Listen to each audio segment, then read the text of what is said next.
Good evening বন্ধুরা, আশা করছি তোমরা সবাই খুব ভালো আছো। এই যে সন্ধেবেলা পকোড়া নিয়ে এসেছে, স্যালাড, আর দেখলাম ছোটো ছোটো সসের প্যাকগুলোও দিয়ে দিয়েছে, বেশ ভালোই হলো। সব কিছু গোছানো ছিল, আজকে বাড়িতে বানাইনি, ওটা ছিল কেনা।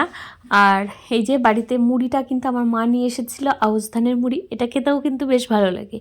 তো দুবাটি আর একটুখানি দেবো, আমরা যেহেতু 4 জন আছি, তো দুবাটির একটু বেশি মুড়ি দিয়ে দিলাম। এবার এর মধ্যে সব কিছু দিয়ে মেখে নেব।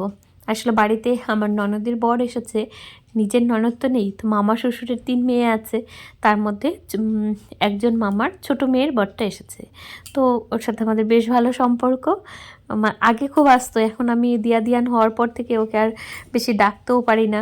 মানে আগে যেমন ফোন করলে কিছু রান্নাবাড়া করলে এসেও খেয়ে যাও ডাকতাম, এখন তো আর সেটা হয়ে ওঠে না। তো ও এসে বলছে, হ্যাঁ বৌদি তো এখন আর আমাকে ডাকে না। আসলে এদের নিয়ে না এই যে সারাদিন চিৎকার চেঁচামেচি করতে করতে আমার আর ভালো লাগে না, তো তেমন করে কাউকে আর ডাকাও হয় না। তো যাই হোক, এসেছে, বেশ ভালো লাগছে। এখন আসে মাঝে মাঝে, মাঝে কদিন বন্ধই ছিল প্রায়। তারপরে এই যে তাই জন্য একটু পকোড়া দিয়ে এসেছি, আর এখন এই মুড়িটা মেখে নিচ্ছিলাম। তো ছোলা কিছুটা সেদ্ধ করা ছিল, গাজর, তারপরে একটু ধনেপাতা দিলাম, একটু লঙ্কা কুচি, তারপরে একটু পেঁয়াজ কুচিয়ে দিয়েছি, সব কিছু দিয়ে সন্ধেবেলা কিন্তু শীতকালে বিশেষ করে মুড়ি মাখাটা খেতে বেশ ভালোই লাগে। আগে তো আমাদের একসময় ছিল রোজই মানে বেশিরভাগ দিনই মুড়ি খাওয়া হতো, এখন সেটা কমে গেছে, অতটা খাওয়া হয় না। আর এই যে সিঙ্গাড়াও নিয়ে এসেছে, তো সিঙ্গাড়াগুলো আমরা অনেক সময় বাড়িতে কি হয় নিজেরা যখন খাই তখন ভেঙে গুঁড়িয়ে দিই এর মধ্যে, ওটা খেতে কিন্তু বেশ ভালো লাগে।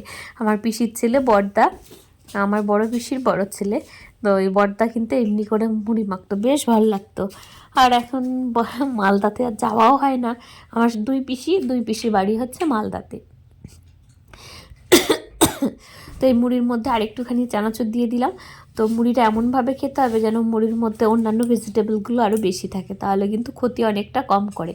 তাই জন্য আমি একটু বেশি করে গাজর আর পেঁয়াজ দিয়ে দিয়েছি। শশাটা আছে, শশাটা দিলে না মুড়িটা নরম হয়ে যায়, এর জন্য আজকে শশাটা স্কিপ করে গেছি। আলু দিলেও কিন্তু বেশ ভালো লাগে, কালকে রাতে বানিয়েছিলাম ছোলা দিয়ে আলু কাবলি, আজকে আর সেটা বানাইনি। তো মুড়িটা মাখা হয়ে গেছে, ওদিকে চা বসিয়ে দিয়েছি। আর এবার মুড়ি দিয়ে গরম গরম চা আর পকোড়া ওদেরকে আগেই দিয়ে এসেছি, তো খাওয়া দাওয়া হবে, বেশ ভালোই একটু সময়টা কাটবে।